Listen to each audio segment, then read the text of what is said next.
এটা ছিল ছাত্র জনতার আন্দোলন। রাজপথে যারা রক্ত দিয়েছে, যারা বুলেটের সামনে দাঁড়িয়েছে, তারা ছিল আমাদের তরুণ প্রজন্ম, ছাত্ররা। তাদের সাহসে জেগে উঠেছিল গোটা জাতি। কিন্তু এই আগুন একদিনে জ্বলে ওঠেনি। খালেদা জিয়া অসুস্থ, তাকে বিদেশে পাঠাও, আল্লাদের আর শেষ নাই।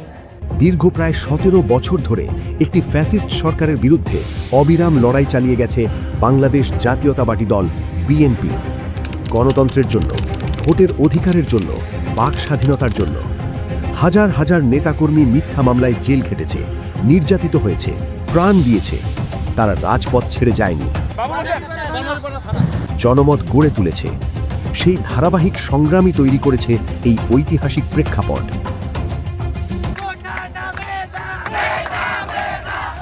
ছাত্র জনতার অভ্যুত্থান ছিল তারই চূড়ান্ত ফসল। এই আন্দোলন শুধু ছাত্রদের ছিল না, এতে ছিল অবসরপ্রাপ্ত সেনা কর্মকর্তারা, যারা দেশের জন্য নতুন করে দাঁড়িয়েছিলেন।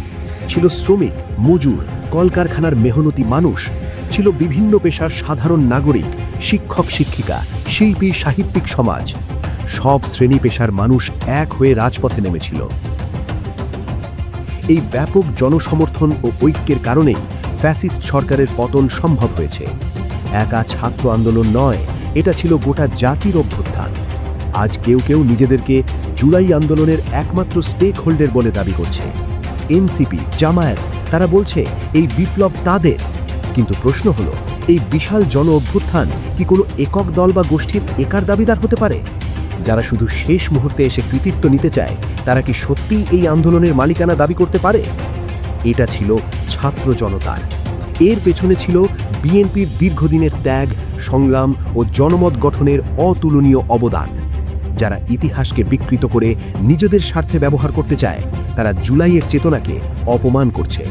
জুলাই আন্দোলনের আসল মালিকানা ছাত্র জনতা।